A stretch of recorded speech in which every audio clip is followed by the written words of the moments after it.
Welcome to Awake and Empowered Radio. I'm your host, Ethan Fox, and also with me is Jeffery Jaxen. We have a very fascinating show planned for you today with Kerry Cassidy of Project Camelot. Carrie is CEO and founder of Project Camelot. Since its inception, Project Camelot has become a leader in the area of whistleblower testimony by providing filmed interviews shot guerrilla style, on location, with key witnesses and researchers from all over the world. Carrie conducts interviews documenting the testimony of whistleblowers, with above top secret clearances, as well as researchers and experiencers covering all aspects of reality both on and off planet.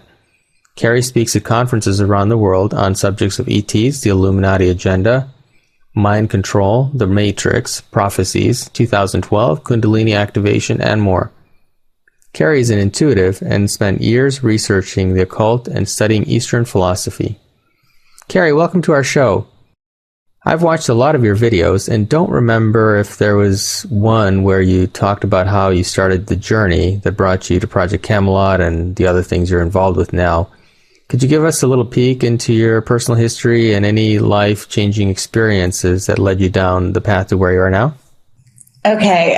Well, let me say that I have spoken about some of this stuff, okay. But it's fine. I am happy to do it again. And it's always very interesting because you never know what you touched on last time and so on. Basically, I was always into Eastern philosophy. I decided to meditate and connect all my chakras, and my objective was to reach enlightenment. And don't ask me how I got this in my head, but I basically decided that was the only thing worth doing on the planet after a certain amount of investigation when I was really young. And so at the age of 21, I basically was staying in a loft in Soho and decided to meditate almost every day, several hours a day, and I got a book and basically used the primary color type of meditation to clear the chakras and so on and so forth. And eventually it worked, and I was very fortunate because I had multiple samadhi experiences since then in my life. And I've also, because a lot of people think you just reach enlightenment and that's that. It's not like that. It's a progressive scale, so to speak, and you do have to continue along that sort of continuum and become more and more aware as time goes on. And your joining of the chakras, clearing them and reaching, high peak experiences with Kundalini is just a step along the path. So I did that when I was young, and I did it in New York City, of all places, which is kind of strange, in a loft in Soho. And I didn't have any teachers or anyone I was following in that regard. It's something that I just came in with, knowing that it's very important to do in life. So that has actually been a foundation for me throughout my work in Camelot and everything else I've done. And actually, before Camelot started, I was about to start to go out and teach Kundalini activation to people, and then basically ended up sort of stumbling on Camelot because I reached a glass ceiling. I was working in the entertainment industry. I've been there for 19 years, and I'd done all sorts of things, including was writing my own screenplays, trying to shop them around Hollywood, and working for top producers and agents and so on. And I decided that I had a couple projects that I was pitching as an independent producer at that time, and one of them was the Wingmakers project, which was based on wingmakers.com, which is kind of a cult website that has a multimedia and is all about a whistleblower that goes on the run from, I think it's actually the NSA. And but this was years before any such thing was going on in the general public. And it's based, it's a fiction based on fact kind of story. And they had a website called wingmakers.com. So I thought it would be a wonderful movie. It was a book, and I began shopping it around Hollywood. I got the rights to do so from the originator, James, who I eventually ended up interviewing on Camelot. But in the meantime, what I took it to people like Ridley Scott's story person. I took it to James Cameron's story person, and several others, Kathleen Kennedy, and so on.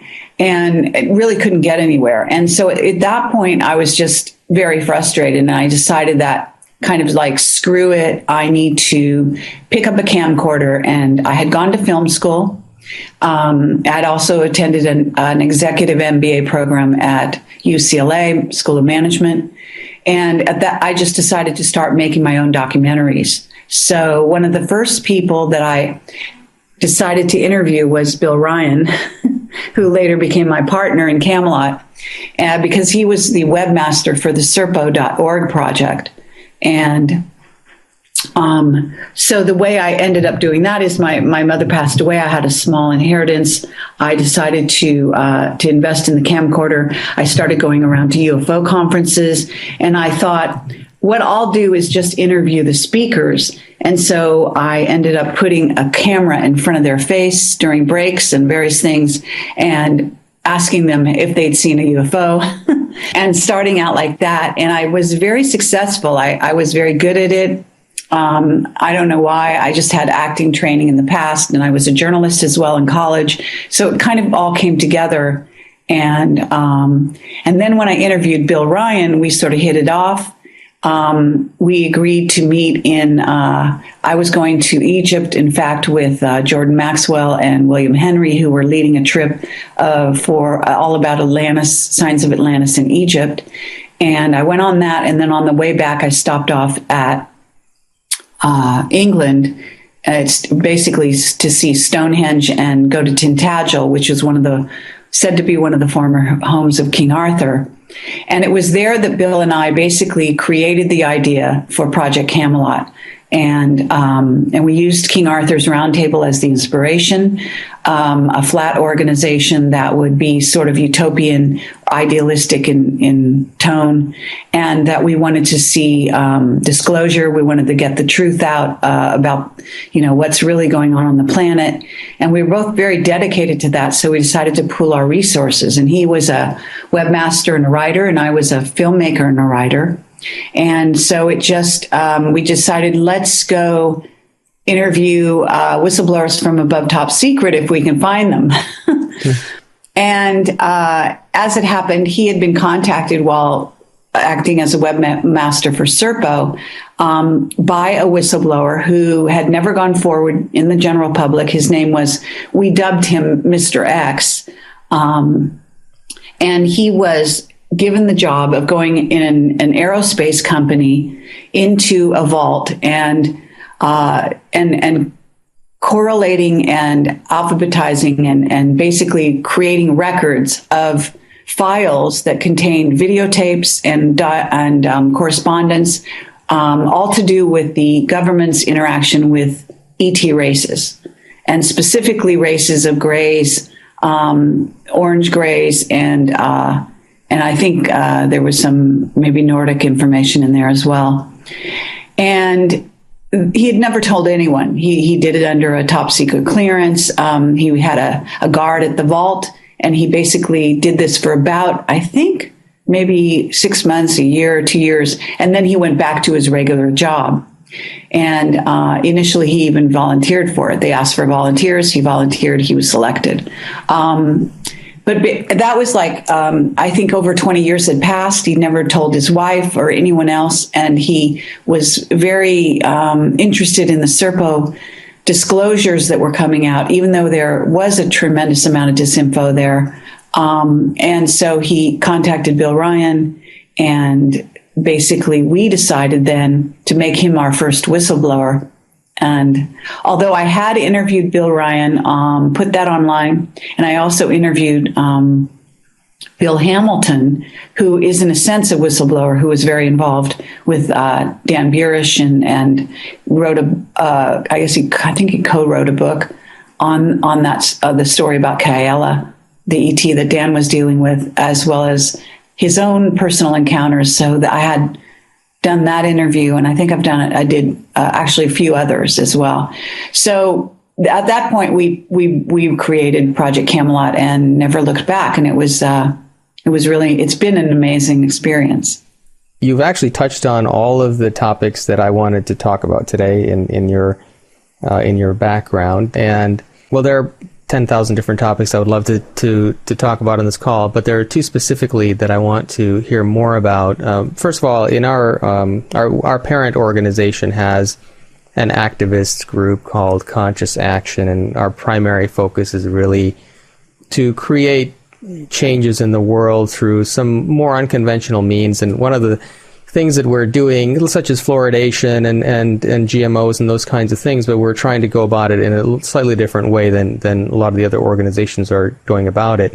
One of the things that we've been doing is we've been consulting with a psychic channel who's been working with us and communicating with guides and extraterrestrial races as a result, to figure out what's really going on out there and how that's going to influence our world. So we've been using that information as a way to guide us in how to proceed in our activist initiatives. So, and the information that's been coming out is very much in line with the kinds of things that you've been reporting on your various interviews as well. And what I'd like to know is, can you talk about, and you've done this in some of your interviews as well, but our listeners, some of them may not be entirely familiar with you, and so we'd like to talk about this in a fresh perspective.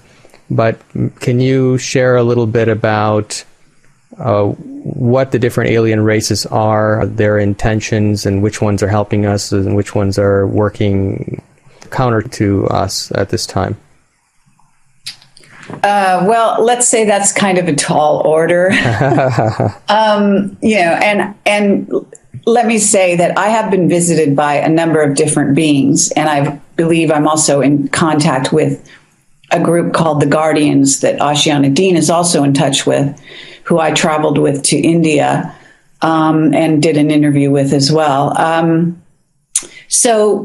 And that group is, the Guardians group is a group of many races. So, but I don't presume to be an expert in this area. I do have information. I have my own intuitions and experiences, and I can share all of that. And certainly I can share the testimonies that I've gotten. And basically what I'm doing when I'm talking is cross-correlating information I've gotten from whistleblowers with above top secret clearances, as well as sources who will not come forward and won't be interviewed by Camelot, as well as researchers who have kind of gone down the rabbit hole in that way, as well as experiencers and so on. So it's a mixed bag, and it doesn't mean either that everything I say is correct, although I can say that most of what I know from several different sources, which tends to substantiate what I have to say. But at any rate, so you want to know kind of a litany of some of the races. There's no way I can obviously deal with all the races, sure, because there's hundreds.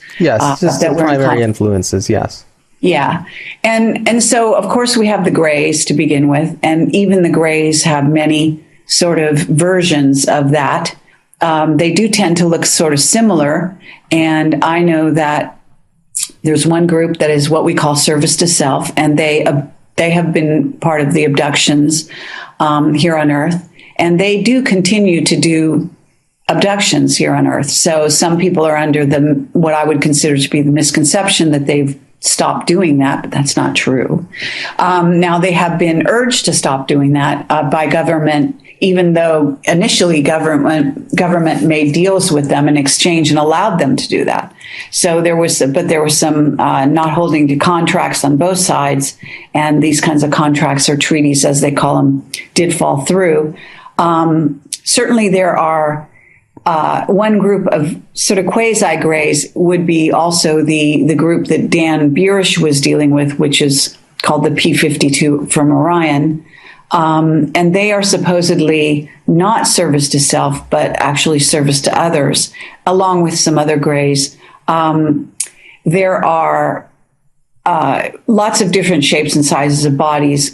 There are some miniature ones. I know there was this whole controversy with Stephen Greer and bringing out this so-called alien body from somewhere, I think it was in South America. But Right now, the DNA doesn't seem to prove that it was alien, although I have to say that it appears to be an alien-human hybrid from what I can see. And I think that they're keeping that covered up, and, they can lie about everything under the sun, so they do so.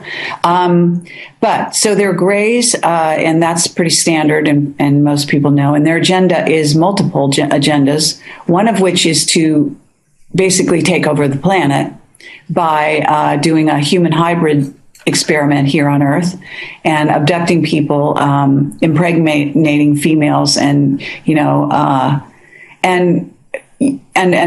injecting their DNA into the mix. Then there are biological programmed entities that are just basically robots that are used by various races such as the Nordics and so on. And there are also grays that are under the control of the reptilians, and there are reptilians. And of the reptilians, there are many different races of reptilians, including what I believe are known as the Shakars, of which I have seen one. And it was an unequivocal kind of experience that up till then, I didn't even believe reptilians existed. I thought they were like over the top. I believed in aliens, I believed ETs of all sorts, sizes and shapes. But for some reason, reptilians just seemed really outlandish to me at the time. That was long before Camelot, though. So there are reptilians. I've had encounters with, like I say, the Shakar, which tends to be the ruling royal class of a certain group of winged reptilians, which that's the one I saw.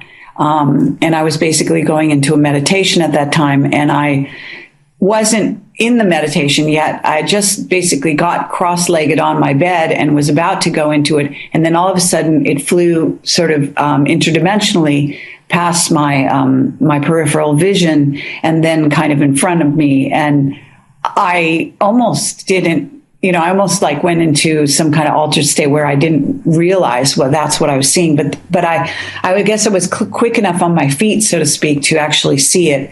And it wanted me to see it. There was no doubt that it was a very conscious being. And so I did see it. It wasn't something, a being that you want to sort of tussle with, I can say. But on the other hand, I didn't feel that it was threatening me in any way. It just wanted me to be aware that it existed and was trying to do me a favor, I guess, by letting me know. I also have had encounters with another kind of reptilian, which is a very humanoid-looking reptilian who is a lot more diabolical, strangely to say, and has very pale skin. I equate it to being similar to if you take a lizard and you turn it on its stomach, you just lift it up and look at its stomach, you see this sort of strange whitish kind of skin. And that's kind of like what this being looks like. Not friendly to humans at all. And again, the reptilians and the grays, I mean, in some ways, the reptilians come from Draco, of course, and there are various races of those beings. And they believe that they were here first and that the earth is theirs, but they also can use us as a food source. So you have grays and reptilians who feed off. And the grays, some versions of grays are definitely reptilian sort of hybrids, in a sense.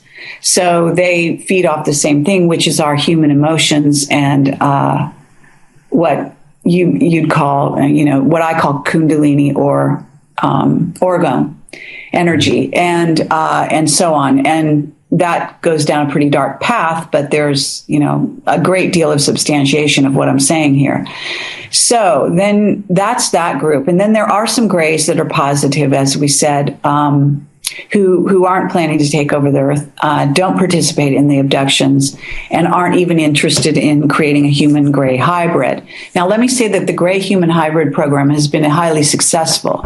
So here on Earth now, what's happening is that a lot of the children were taken off-world initially, very likely to the moon, as a matter of fact, underground on the moon, and put into sort of I guess some form of incubation, whatever, once they were generated or created as a fetus, etc. And they grow very quickly. the other thing is that they were then transported and have been transported back to Earth. And there are some people that have seen their gray human hybrid children, have interacted with them even. And there seems to be growing, there are different kinds of gray human hybrid combinations. In other words, some more human, some less human, all that kind of trajectory when somebody does a genetic experiment. But the bottom line there is that they are changing through chemtrails and various other means, such as the oil spill and the radiation. They're turning Earth into a different environment than it was when we humans first came here. And it's a more methane-like, conducive environment for those gray human hybrids. The reason is that the grays basically have overpopulated their planets. They then have to expand and go out through the galaxies and find another planet to inhabit. And then they have to take over the race through genetic reengineering so that they can then have basically what you might call boots on the ground beings that then are, they're able to live in that environment and procreate and so on. There's also a hope with a lot of the sort of certain group of grays, from what I understand, may not have a soul. And therefore they're also very interested in the human soul, and they're hoping through genetic reengineering to gain access to having a soul. Not sure that that's going to be successful, but that's one of their objectives. So that's that story. Then there's Nordic beings and there's all kinds of Nordic beings. They tend to be tall, blonde. Although blonde is not only what they are, they can have various colorations. And everyone's heard the story of Billy Meyer and his Pleiadian contacts, which are a form of Nordic, but they're specifically a race of Pleiadians. And they have a certain history. I believe they're here. In some cases, they're actually paying back to humanity for a debt they owe them. And so they have come to kind of right the scales in that way, and also to awaken humanity as to the reptilian threat, because the reptilians are big enemies of the Pleiadians and various other Nordic groups. Now, some of those Nordic groups appear to be in command of the reptilians, so that's another trajectory. And which ones are which, I don't have the whole library of that, but I can say that these are the indications that we've gotten. There are many other races. Praying mantis are very well known. Those seem to be more service to others in some ways, although it appears that there are some races of those beings that are service to self as well.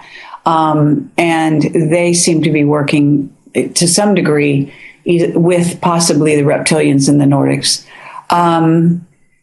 And again, their agendas. Well, it's interesting to think about agendas in general of various visiting races, some of whom have, again, the similar kind of thing to the negative grays, where they want to actually put their own DNA into our races and create their own sort of sympathetic race, genetic hybrid. And humans, let me say, are a genetic hybrid anyway. So we have a minimum of 12 ET races that we are combined with in various degrees. And this is also part of why we have an Earth where a lot of people blame humans for the sort of wars, etc., that go on our planet, when in reality, these are wars that have gone back with these ET races for eons. And we just happen to be the genetic hybrid of those races. And therefore, whatever our genetics are may not be in sort of compatible with some of the other people that have a more, like the Illuminati have a stronger reptilian strain. There are some that are more Anunnaki. We can get into the Anunnaki and what that's all about. Zachariah Sitchin, the depiction on the Egyptian temples of the Anunnaki beings being from 9 to 12 feet tall, holding humans on their lap and this sort of thing. They are humanoid in appearance, although there is also a group called the Syrian reptilians or Syrian Anunnaki, who are reptilian, looking more reptilian than human.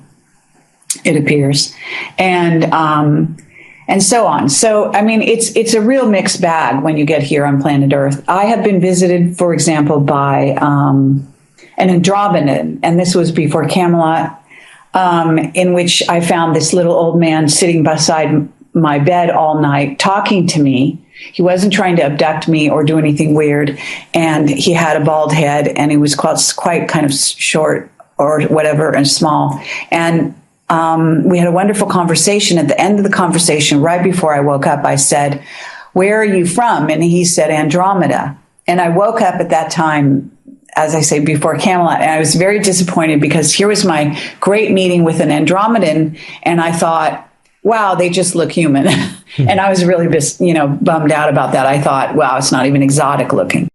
I have had amphibious beings that one in particular that came and sang to me all night and also talked to me, who looked sort of a mixture of humanoid, dolphin, and slightly plant, like their feet and their hands a little bit, more sort of towards the plant side of the things, but definitely dolphin, magical, wonderful being, and so on.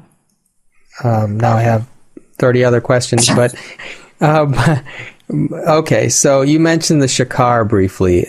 My question is, are they a highly conscious race? And what, from your experience, is the highest consciousness of race that you've encountered or that you're familiar with?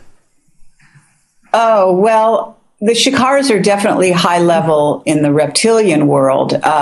As I said, they're reptilians with wings. They're winged beings, but they're considered to be the royalty of the reptilians. And I assume they're highly intelligent. There's no doubt that the being that I saw was.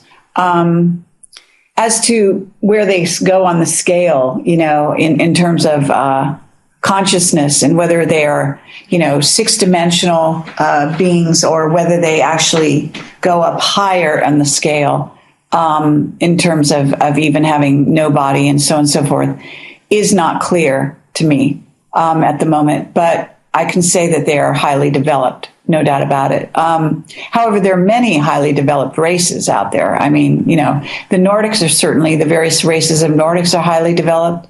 The Pleiadians, one point, the tall whites, Charles Hall talks a lot about his interactions with tall whites, appear to be extremely highly developed. These are the ETs that do have material bodies, though. There are beings that are more on the light spectrum, so to speak, who have gone out of 4D and into, 5D and above, and fifth density, 6th and 7th, 8th, 9th, and way, and further. And some of them are interacting with us on Earth, and some of them are protecting us, guiding us, etc. So there are lots of different interactions, but some might be considered interdimensionals rather than ETs per se. You mentioned that the human race has 12 ET races genetically. What caused that? Is that because of interbreeding over time, or were we genetically manipulated 12 individual times by 12 races to get us to where we are now? I mean, this is a really interesting saga. And I have to say that, again, this is one of the most difficult areas to really go down, because there are various people out there that have talked, that write about this, ancient texts, and specifically also Ashiana and Dean's material, which her two Voyager books are quite exceptional in the sense that they trace the development of humans on the planet Earth through going way far back, even way prior to even the interference by the Anunnaki, to much earlier than ever thought in sort of traditional texts. So yes, what I have been told and what I understand, And I do get downloads of information from the beings I seem to be in contact with. And I am a precog, so I get pictures of the future coming at me that have come true and may come true in the future. And so what happens is that the 12 races appears to have been 12 major races that contributed their genetics into this thing we call a human. Although there is also the thought that there is a basic human that was even came to Earth prior to the genetic re-engineering and interference that they experienced. So, and just entered material reality on a certain level. So, yeah, I mean, there are, but there, it is said that we have at least 12 races that are interfering or have interfered over time. And in Ashiana Dean's books, at least, they delineate out the various wars that took place, the various takeovers, the various, interference and bloodlines and all of this. And I mean, you couldn't make this stuff up. It's extremely complex. It's fascinating. But, even if I've read it a couple times and I can't quote any of it off the top of my head, to be honest. But suffice to say that there seems to be, for some reason, 12 seems to be a basic number when you get into sort of standing back and looking at the cosmos and looking at various even incarnations come in terms of 12. So you have multiple incarnations simultaneously on the planet, in this sphere, quite possibly. And what happens is we have 12 timelines simultaneous and so on. And there seems to be multiples of 12. So it's an interesting number and seems to factor into this kind of going into your history as a race.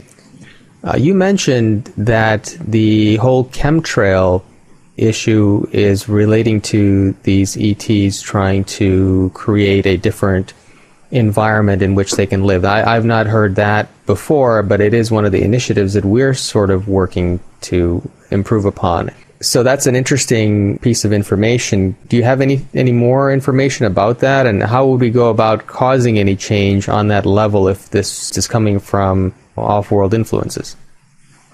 Well, it's a complex problem. There's no doubt whatsoever that what they're doing in essence is terraforming, or we might call it re-terraforming the Earth. Absolutely right now. And this has been going on for the last at least 20 years and probably longer than that, maybe even far longer.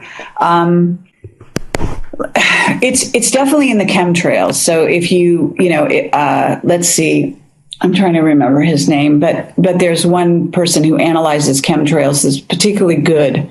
And he has a whole team that works with him. So there's multiple evidence of this sort of re-engineering or re-terraforming the planet. On top of it, I've done a number of live stream interviews with, or actually what they're called as Camelot roundtables, with, among other people, David Griffin, who is a researcher in the UK, who was involved in the exopolitics group in the UK for a while. I don't know if he still is. But at any rate, he's a terrific researcher and really, sort of dots his I's and crosses his T's. And he investigated the Falklands War. And what he found about that was that there is a group, there is an ET component to the Falklands War that they covered up. And there's also this black oil that is sort of this nano oil that was part of that scenario that appears to have been put into the earth, deep into the earth, was supposed to be sort of inanimate up to a certain point, and that there's evidence that an ET race from off-planet has now triggered that to become active. And that the Falklands War was at the kind of the beginnings of it, and they had to deal with the Marconi scientists who got infected with it. and who began to act in very bizarre ways, who then were suicided or killed, but appears that maybe they even assisted in their own deaths. They had the most bizarre deaths. There's like at least 25 of them. And you can go into Rense and read about the Marconi scientists or other places.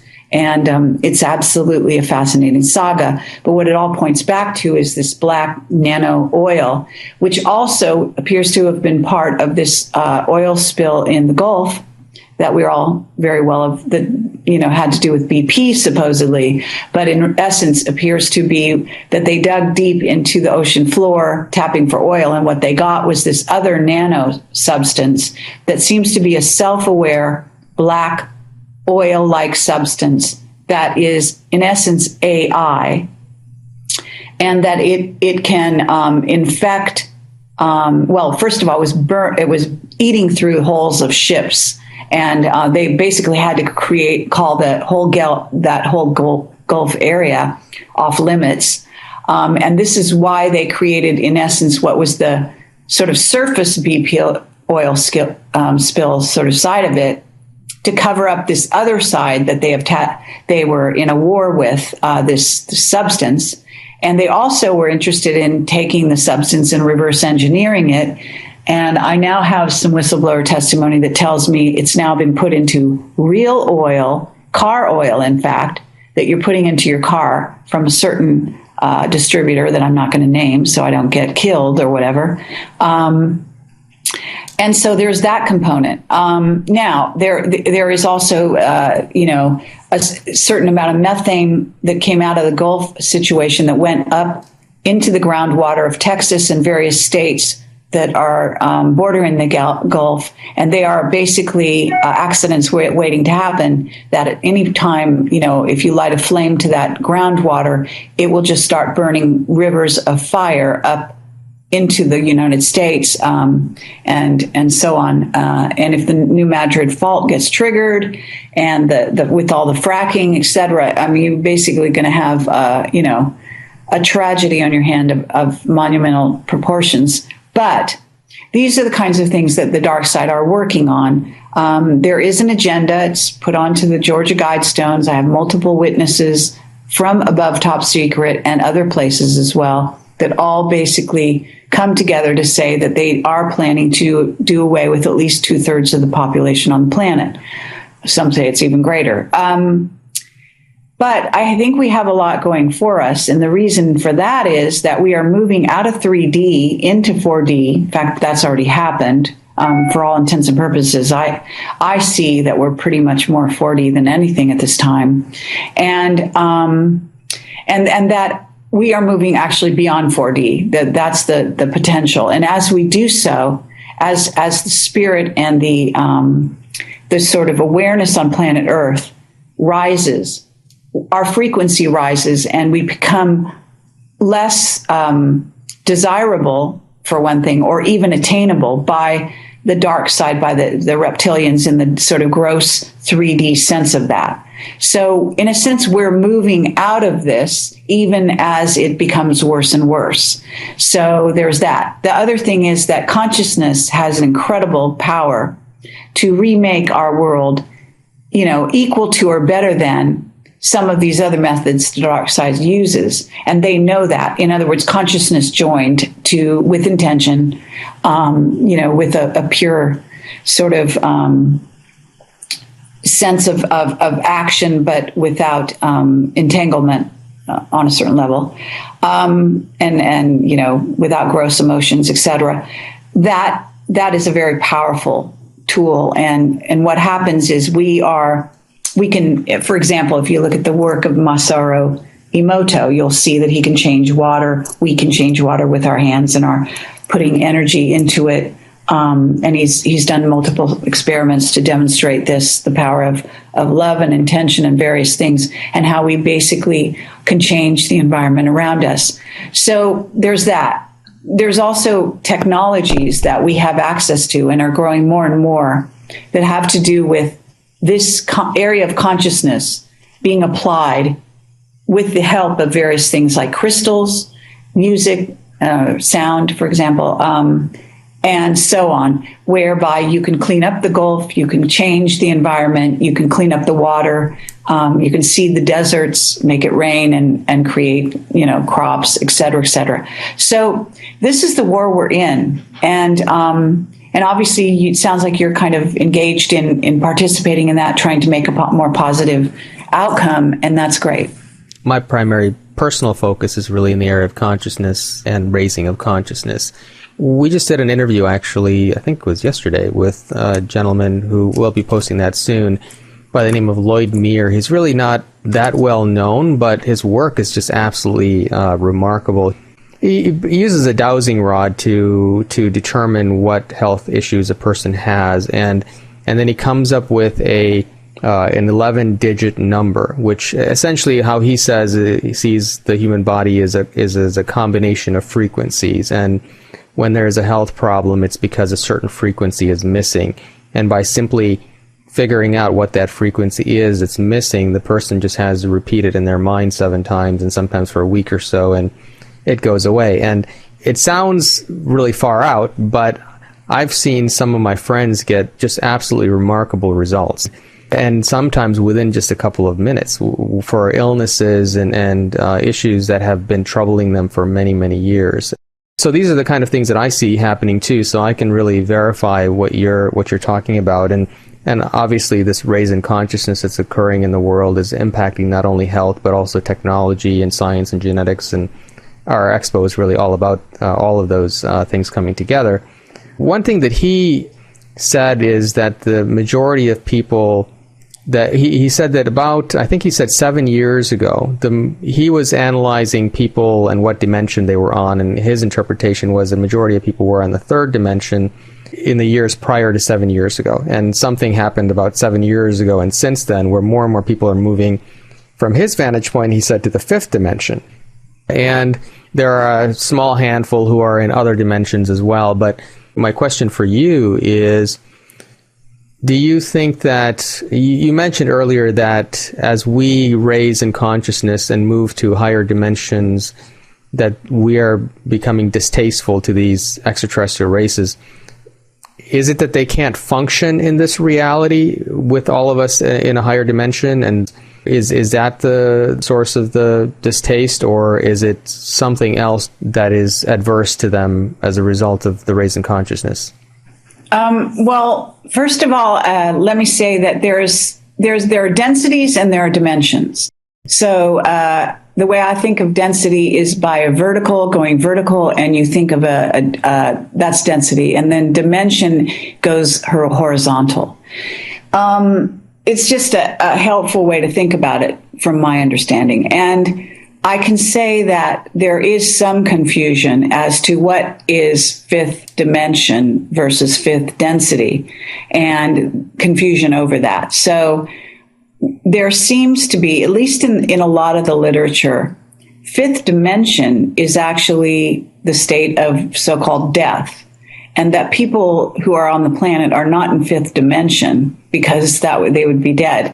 But they are moving towards and upwards in the area of 5th density and beyond, and that many of us are already, are sort of higher souls, if you will, are at the minimum 6th dimensional or 6th density beings, and that we are actually down here on a mission, and that we basically step down our vibration in order to participate in this game, if you will.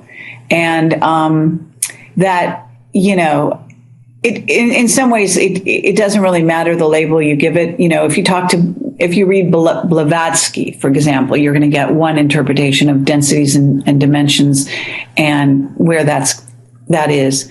Various other people out there will give you other explanations. What is exactly correct? I think it just depends who you want to listen to. But there's no doubt that we have moved out of what we call 3rd density. We're moving out of, and we're moving through the 4th.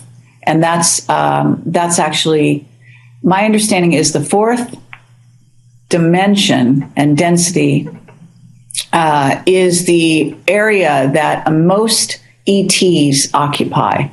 especially the lower vibrational types. In other words, that's where they're comfortable. That's where they actually live most of the time. And some of them don't go above 4D. They simply stay there. So if you move beyond that, crossing through 5D into 6D, then you're basically becoming out of reach. But it's because your body is no longer grossly physical. It's actually, a higher vibrational body. Therefore, they can't get the kind of food they want out of you. And you also have powers of protection that exceed their ability to interfere with you. So that's kind of some of what's going on. In other words, the big rush right now is, from what I understand, from the dark side, is to keep Earth herself and most of the beings on Earth locked down into the high 3D, which is where most or some of them are still lingering, and most of what's on Earth and here. And so that they can have power over and can keep control. If they begin to move through 4D and out above that, then they've got a problem. They can't follow, they can't control, and, they lose their grip, so to speak. So of course, their intention right now, we have a clamp down around the planet. What I say is that the Illuminati and the darker beings that are behind the Illuminati basically are sort of upping their game. And what they're doing is the gloves are off. They are much more willing to admit who they are. They're not worried so much about being in secret anymore. And this is demonstrated in movies, in television, in things like the Bilderberg event that have become, more public, but also more noticed in the public. And then various things that are going on, like the Patriot Act with Obama and various other things that are basically in our face saying, we're taking away your freedoms and you don't like it, tough shit. And that's basically what's happening, the surveillance society. So on the one hand, as we move out of this, this dimension and this density, they are also increasing the sort of clamp down to try to lower the vibrations of the beings that are trying to move away and of the Earth herself. So, so it's a struggle. Do you have any kind of an idea as to a timeline? It sounds like you believe that we're headed in the right direction and that we've crossed the point of no return to heading toward a world of higher consciousness. But do you have any perspective as to how long it's going to take for us to see measurable changes in our physical life experience with regard to government and all of these other influences that are really clamping down on us now? Well, actually, yes, I agree with you. I do see, sort of success at the end of the rainbow or whatever. And I think it's a fascinating kind of drama to be part of. I think that what's happening now is that our powers are increasing incredibly because our consciousness is increasing. And as we sort of band together in groups of like-minded individuals, we're finding that we have, the powers of the sort of magicians in the positive sense of that word to transform our reality in multiple ways, such that in a certain sense, we can create Edens, if you will, within the larger matrix. And so those Edens are kind of increasing, and you could say the light vibration in those particular areas are increasing. And so in a certain sense, when you say, so we can see in our environment or whatever, these things manifested, but I see them manifested every day. In fact, I can say that in my life, and since I would say some people feel or missed what happened in 2012, the month of December 2012, and then going into January and actually moving up to this day. We have had a jump here on planet Earth that did take place during the month of December 2012. And I was in Egypt at the Great Pyramid and in various other power places in Egypt with a group at the time. And it was very evident to us. I mean, it was stunning, actually, the changes going on around us. And as people out there are sort of becoming more conscious, I think they're also tapping into other realities on a daily basis more and more, such that the sense of them or us as multidimensional beings is much more a reality, not just a saying, not just lip service. It's actually something that we are demonstrating in our everyday lives, and we're becoming more telepathic towards each other, possibly more empathetic. And all of this is increasing. In other words, it's just the vibration has gone up. And as a consequence, I think in a certain sense, there's, it's almost been a shock to the system of the planet and of the dark side that this is actually happening. I think at this moment, the dark side is actually scrambling because on the one hand, they thought they had the game sort of licked, like they were in control. They have it all signed, sealed, and deliver. They have big plans for us in the future, et cetera, et cetera. But in the midst of all of that, we're just becoming more and more incredible on a daily basis. And the connections between humans, the raising of the vibrations, the manifesting of what you want to see, and intention is becoming. There's almost no downtime. It's almost instantaneous. I've seen evidence in my own life of this. So I'm very, very positive about the future, although I'm also very cognizant that does, sort of its stakes are raising. So as the light raises, the dark raises. And we're having this kind of back and forth trade-off going on between the light and the dark. But nonetheless, the light is really holding its own. If anything, it's superseding the dark at this time on planet Earth. And that's a very good sign to me. I would agree with what you're saying from a vantage point as an astrologer. I've studied a lot of cycles, and there are some interesting cycles that are happening now that have not occurred since the late 1770s, early 1800s, when we had a revolution here in the United States. So we are seeing the beginnings of that happening in the last several years, and between now and the end of 2016, we're sort of seeing the pushing back and forth between two sides, the establishment putting more restrictions on the people, and then the people fighting, pushing up against the establishment for more freedom. But that cycle really continues until about the mid-2040s, where I foresee us regaining an incredible amount of freedom, and I think advancements in technology and energy and quite a few things that are really going to bring about a period of greater freedom on the planet. And I think to a great extent, even though the age of Aquarius, we could say, has already begun a while back, I think that the 2020s to 2040s to the mid-2040s are really the first signs that we're going to see of this age of Aquarius and the return of more freedoms to the people. So even though it appears at the moment that we're pushing up against an immovable wall, I do tend to agree with you. Carrie, I was curious, before you started this journey and this information came to you, you mentioned you were doing a lot of work on yourself in the forms of meditation and opening up the chakras. Did you notice after that happened, while you were doing that work, that things became more synchronistic and you were getting more information after you did that work?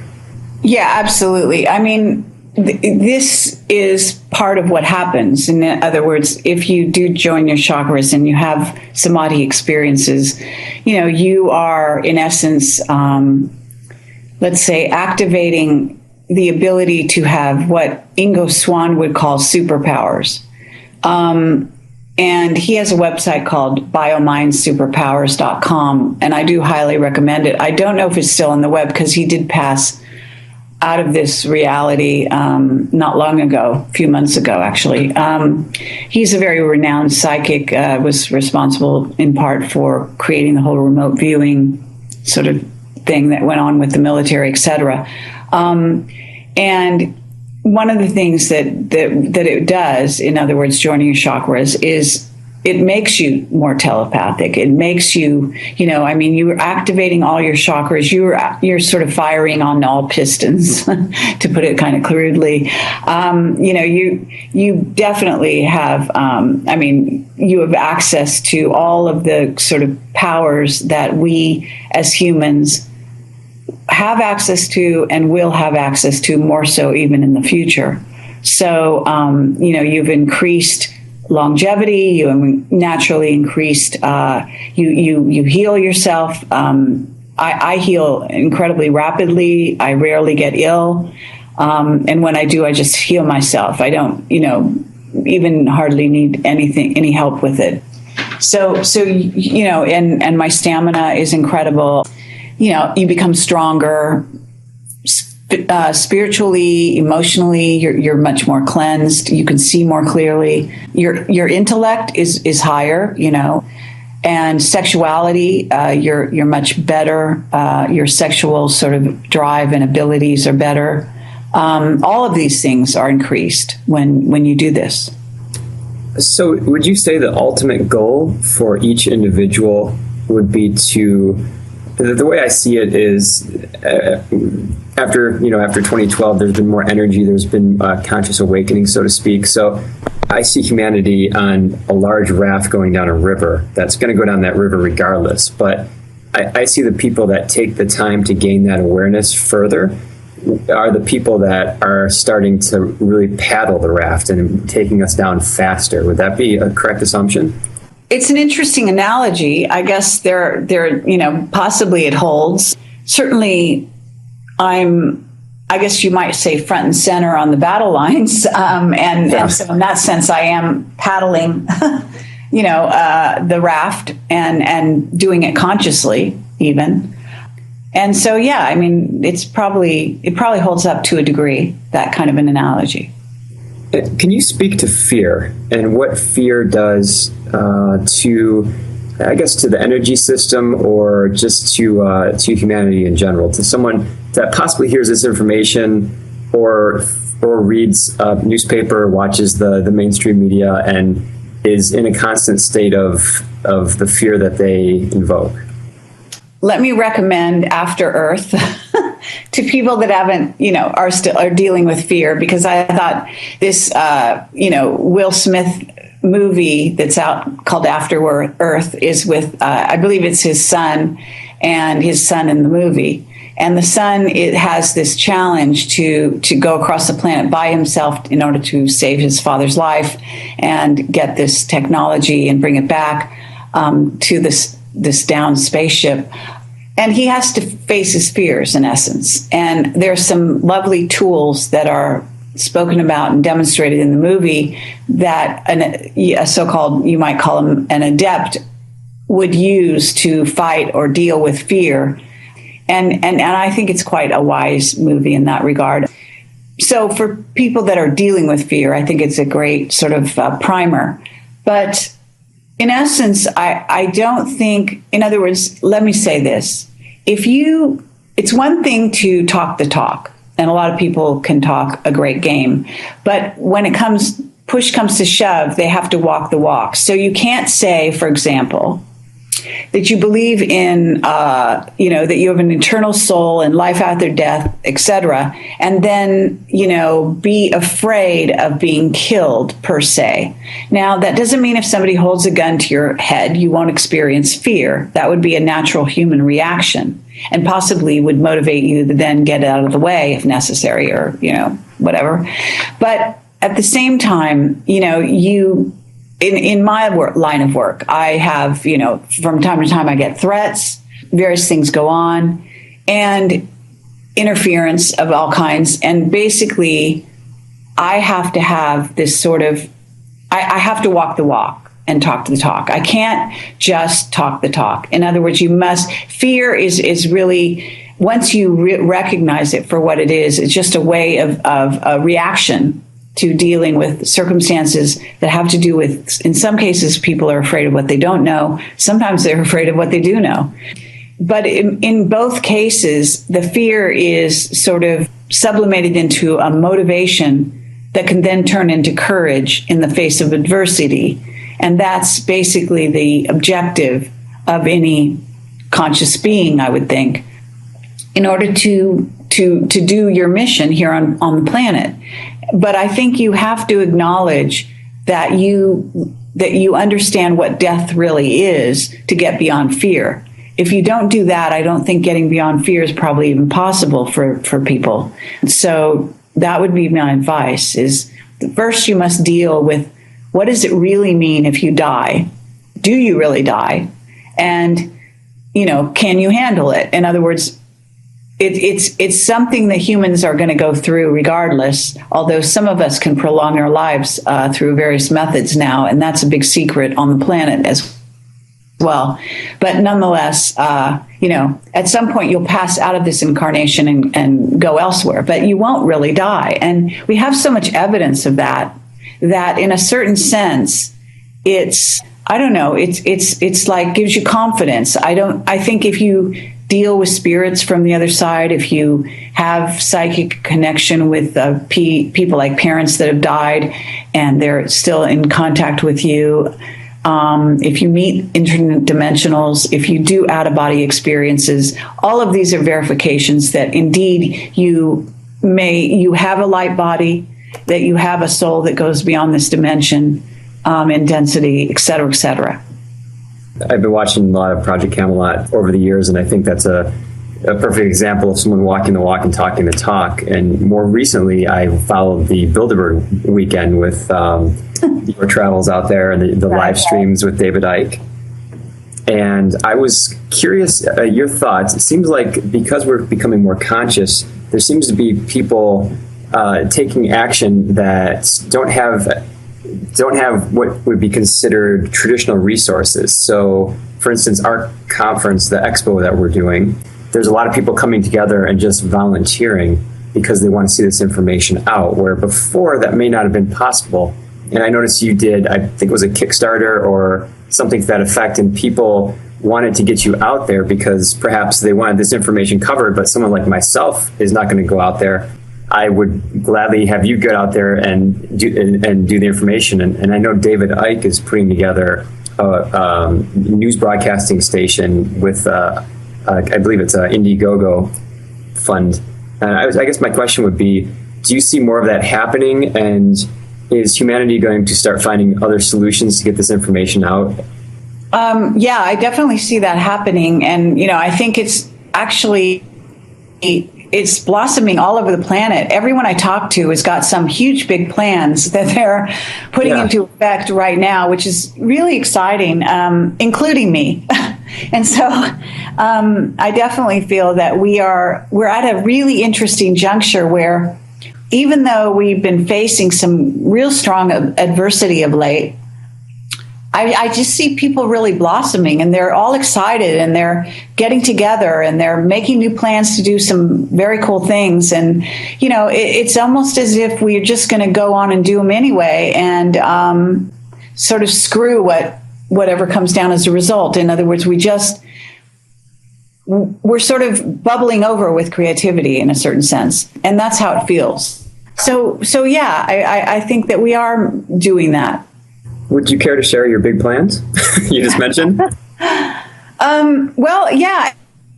I mean, actually, that's great that you're asking me, because one of the things that I'm doing right now, in fact, is I've had this vision for a long time, and I'm actually trying to actualize it in this reality at this time. And I came over for Bilderberg on a whim, really, because all of a sudden somebody said to me, well, it's happening this week. And I was like, you're kidding. Wow. And then all of a sudden I just said, where? And they said, oh, I think it's in the UK. And I think they're letting, then I found out they were letting journalists, they were supposed to be letting journalists in. And it turns out that was a lie. But nonetheless, with that sort of in hand, I decided overnight just to go and cover the thing. And then I put a note on my website saying, because I didn't really have the money to fly, over and do all of when you travel, it just costs a phenomenal amount of money. Even though I do have friends here in the UK to stay with, I don't really necessarily want to stay on somebody's floor every second of the time. And so I knew there would be some expenses.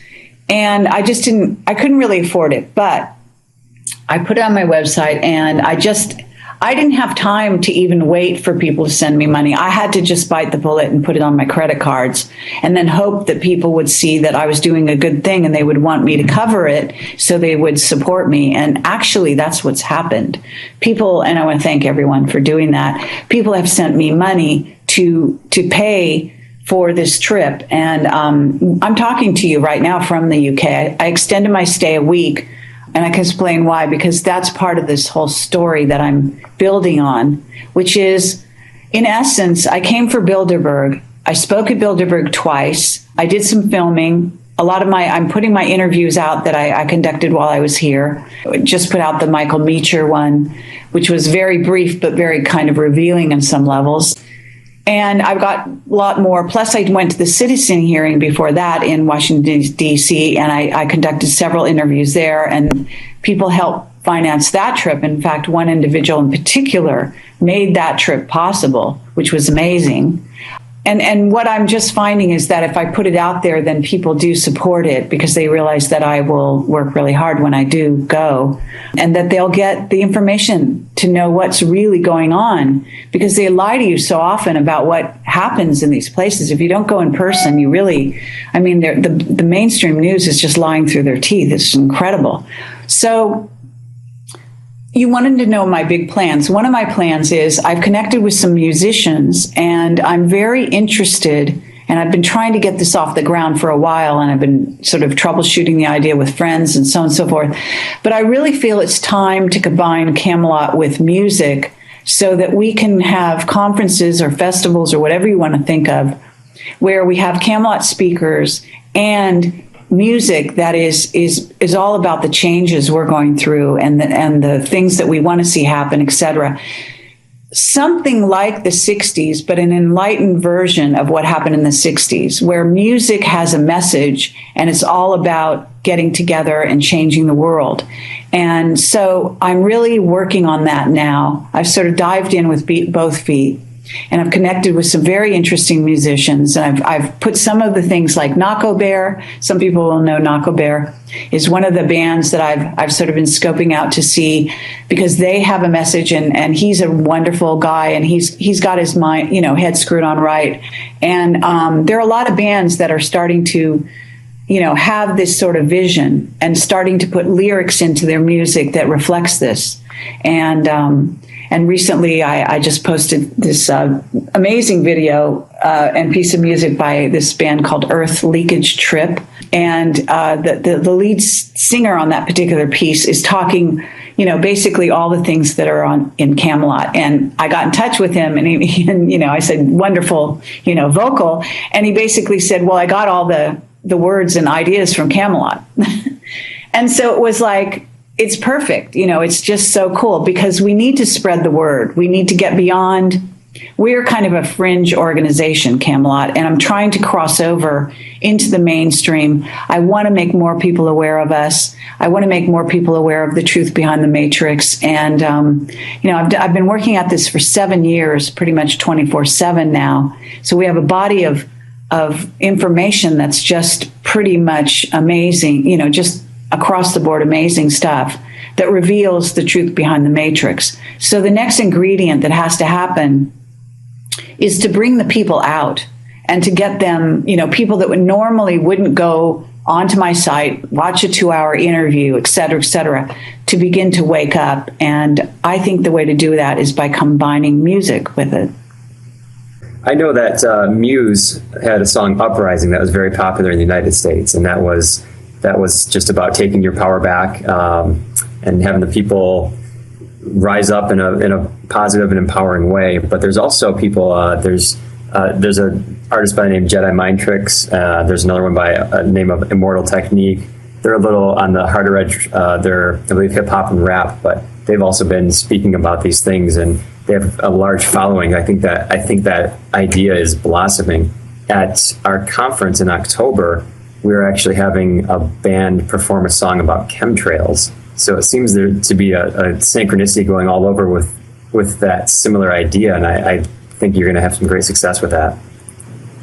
Well, thank you. I think it's very exciting. And let me say that I did a conference, back in April on time travel. And it was, in my opinion, a brilliant idea. And I got together, 11 or 12 speakers that are, wonderful people that have done investigations into the area of time travel. And I have to say, I had a huge amount of pushback from the dark side. Lots of problems. My original partner disappeared. He was the one with the venue and the backing financially, so I had to put it all on my credit card, et cetera, et cetera. But I just decided to persevere, and I'm really glad I did. At this time, it's selling on DVD on my site, as well as, a very inexpensive stream, post-conference stream, like $5 a speaker. Really couldn't be much cheaper. But it's like amazing information. And the trouble was that the people that came in person was a really small crowd.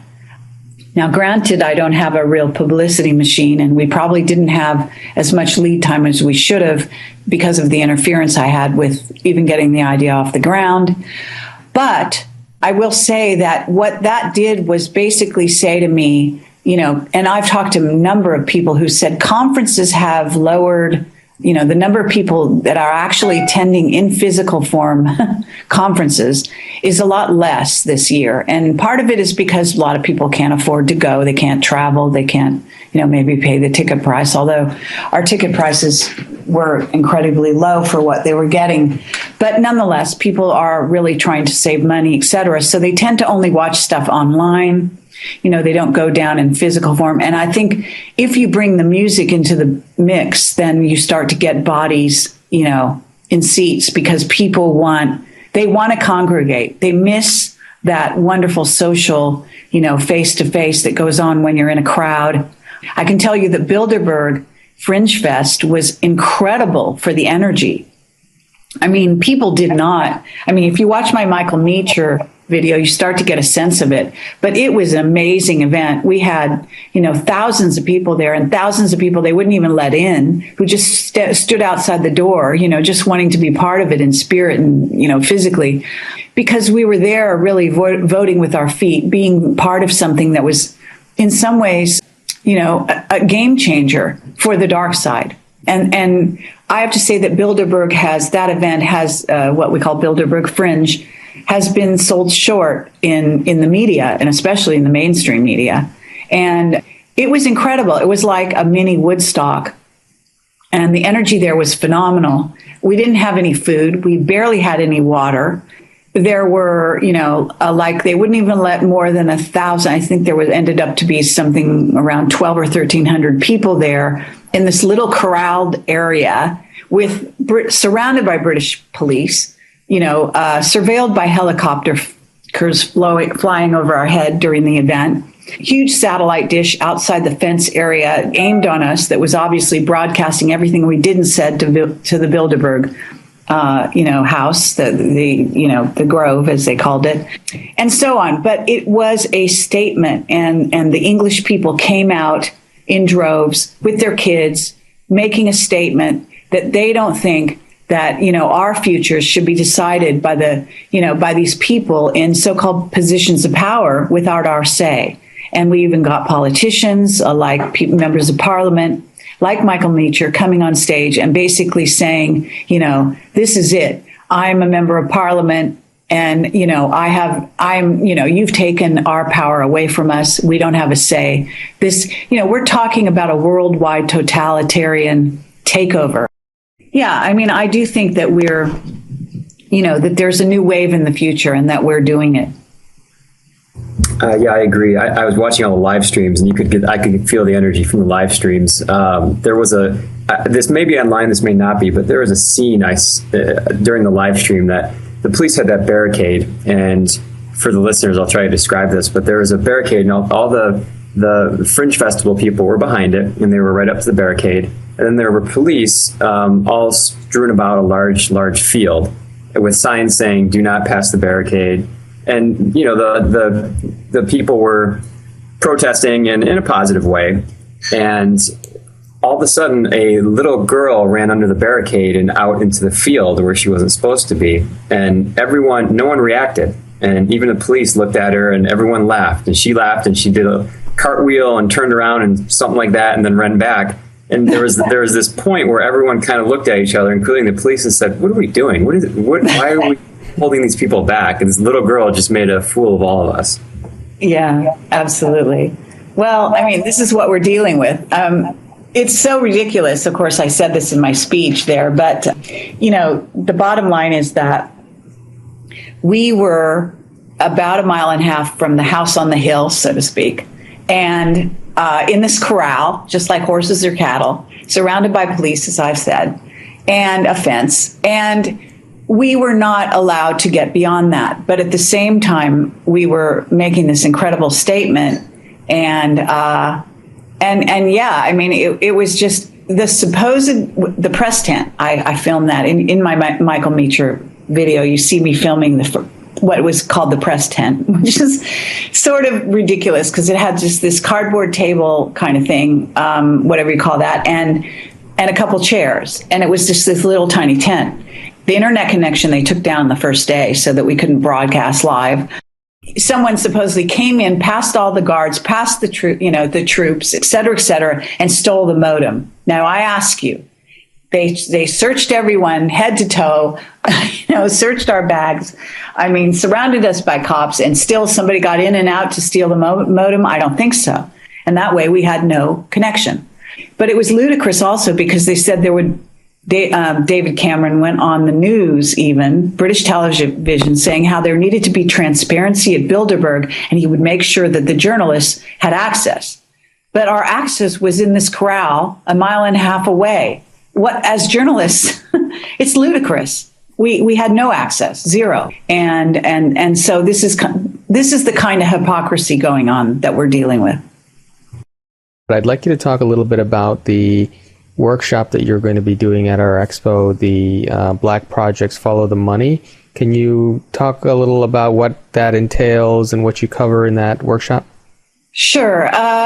Basically, I have a paper that's on the website, projectcamelotportal.com or projectcamelot.org. Takes you to the same place. And if you go to the top sort of menu, and you'll see a drop down. I think it's might be in the vicinity of under my blog, but it's basically a paper on Black projects. And I produced this paper for a group called the White Hats. They have been doing what you call forensic financial investigation of the Black project or the dark side area, which started out in what you would say the normal mainstream, where they were investigating where the money is going in our economy, for example, in the United States, but it extends to Britain, et cetera. And they've had some dealings with the Brits. In fact, they are the ones who gave the information to Lord Blackheath, who spoke before the Parliament talking about this money that had basically disappeared and where it could be found. So this group called the White Hats, with a website called something like tdarkcabalblogspot.com, is a group that I was dealing with quite a bit. They asked me to write, in essence, a paper on Black projects at a certain trajectory back. Now it's been maybe even a year ago. So I did so. In some ways, that it was a treatise on all the various Black projects that I believed our government was engaged in, where they're funneling huge amounts of money in order to maintain the secret space program, facilitate the underground bases, and in some ways basically put in place the New World Order that is now sort of well engaged, if you will. So this is what that, I guess, talk will be about, is all about what are the Black projects, how they came about, how this whole secret space program came about, and what the emphasis is, and where they're going with it, what the ultimate objective of it is, and has to do with super soldiers, has to do with a kind of a human with what I call humanity 2.0 that they're very interested in working towards, and so on. So that's what I'll be talking about. You're also doing a workshop on Kundalini. A lot of people don't realize that you do a lot of work in the area of consciousness and Kundalini, because a lot of the interviews I think majority of people see have to do with the whistleblower testimony and so on. So could you talk about the class that you're doing, and you already mentioned a little bit about your background in terms of that, but what exactly are you teaching in the class? Well, I'm teaching about activating your own Kundalini. I believe that there are very few people out there who really have done this. It's strange because there are a lot of people who talk about things like this, but they haven't actually experienced it really. And so I think it's important to get somebody who actually has had this experience, and it's a very physical experience. And a lot of people kind of get hung up on the higher chakras, and they don't really, realize what it's all about. And there's an imbalance there, sort of a tendency of the so-called, if you will, new agey type of person who is not well grounded to kind of go off on a tangent, but not realize that they are not grounded and that they don't have full access to their power, if you will. And so, yeah, I think it's really important, to go at this on multiple levels. And one of those levels is to make sure that you are sort of have yourself intact, and that you are activated in this way so that you can protect yourself, so that you can have, enhanced powers of perception and physical stamina, et cetera, to help you make you a better, what I call light warrior. And as part of that, I have a website that I hope to get off the ground sometime in the near future called Project Light Warrior, which will encompass much more of this side of me, for example, than Camelot does, because Camelot was all about describing what is the problem. And in some ways, Project Light Warrior will be how do you deal with it, and how do you, as a light warrior, how do you equip yourself to deal with it? And so teaching Kundalini activation is just one of those pieces and one of the steps along that trajectory. So that's what I'll be teaching. I have a lot of information in that regard. It seems like there's a lot of misconceptions in that area out there. And so I hope that I can sort of get people interested in doing it for themselves through meditation, seeing how it's fairly easy to do. And there's going to be a lot of spontaneous Kundalini activations on the planet happening now anyway, because of the energetics we're going through. And people need to know how to deal with it, because a lot of people mistake Kundalini activation for sickness or illness or imbalance of some kind. They go to doctors and then they get shot up with pills and all kinds of nonsense that then deadens the activation of the Kundalini. And so then they basically miss their chance. And then their body just starts to go in a downhill, sort of trend, and so on and so forth. So I'm interested in sort of, I guess you might even say, popularizing the notion. Are there any, obviously you've got Project Camelot, is it .org? Yeah, it's projectcamelot.org or projectcamelotportal.com. Okay. Are there any other websites or links to information or anything else that you'd like people to have to contact you or get involved with any of your initiatives? Well, I mean, my website, if you go to About Us, you see some of the background, and my email is under contact on the top of the page. So it's Carrie at projectcamelot.tv or .org. Both work, or Carrie at projectcamelotportal.com. So all three of those work. And let's see what else. If you go to Project Camelot, you'll see that we have a vast amount of material. Most of our library, if you will, is under the tab called Interviews. And under that, you will see that there is a live stream channel where I do a lot of live events, and then they are up there. On top of it, I have a radio show weekly on Revolution Radio on Friday nights from 7 p.m. Pacific time to 9 p.m. What else? And there's a YouTube channel, a Camelot YouTube channel, which of course many people know. And there's a newsletter. And I really do encourage you to go to the right-hand side of our website front page and scroll down to where you can sign up. All you do is put in your name and your email address to subscribe. We don't ask you any invasive questions or any of that nonsense. And it's free. And I do tend to put out, a newsletter at least once a month, sometimes more often. I'm also, exploring the idea of doing a video blog now, because I find that maybe people don't read my blog as much as they should. I do want to say that there's a tremendous amount of information I do put on my blog. I post almost every day, several things sometimes. And the other thing to be aware of is that whistleblowers witness the situation with Edward Snowden at the moment. Whistleblowers are very hesitant to go on camera at this time. It's just a fact of life. And so I have been getting a lot of back channel source information from what are, in essence, in some cases, whistleblowers who don't want to go on camera.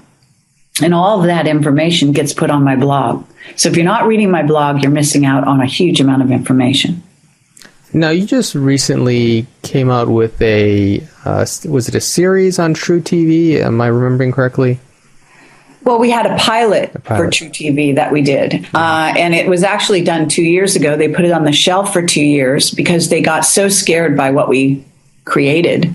And I think we might have gotten credit as co-producers, but we were in essence co-producers because we brought all our Camelot witnesses onto that TV show, and it's an hour-long TV show. It's actually gone viral on YouTube.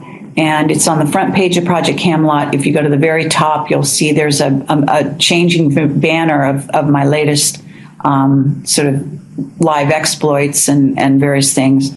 One of those things is called Shadow Operations, and that's our pilot for a TV show for True TV. We were supposed to be the sister show to accompany Jesse Ventura's conspiracy theory, but what actually happened is it was what I call disclosure in a box, and the crescendo in that is Bob Dean, who does a phenomenal job, and I think they got scared, they got cold feet, and so they basically put it on the shelf. When they released it, they didn't even tell us they were going to release it and show it on True TV. In fact, it was a fan who notified us because they put something, they have to give their schedule.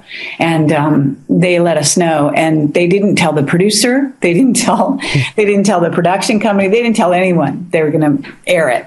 So they wanted to make sure that it would die. Basically, you wouldn't get the ratings. And if you don't get ratings, you don't get to go to series. So they did everything in their power to basically kick it under the rug. But they had to try to make some money back from advertisers, so they showed it, although they did wait, I believe it was 2 years. So that's the status with that situation. I'm in the moment trying to actually get together a possible TV show with another group as we speak and so on. Well, we're looking forward to seeing that, and we're looking forward to seeing you at our expo this October 11th through 13th in Detroit, Michigan, USA. And we have many other incredible guests coming up in future Awake and Empowered radio shows, so don't forget to check back to awakenempoweredexpo.com or join us on our Facebook page. The contents of this interview, or from Awake and Empowered Expo LLC from Ethan Fox and Flower of Life Center for Human Evolution, is for informational purposes only and does not necessarily reflect the viewpoints held by these organizations or individuals. Always consult with your doctor or health professional before making any changes to your diet, lifestyle, or prescription drug use. Please understand that you assume all responsibility and risk for the use or misuse of this information.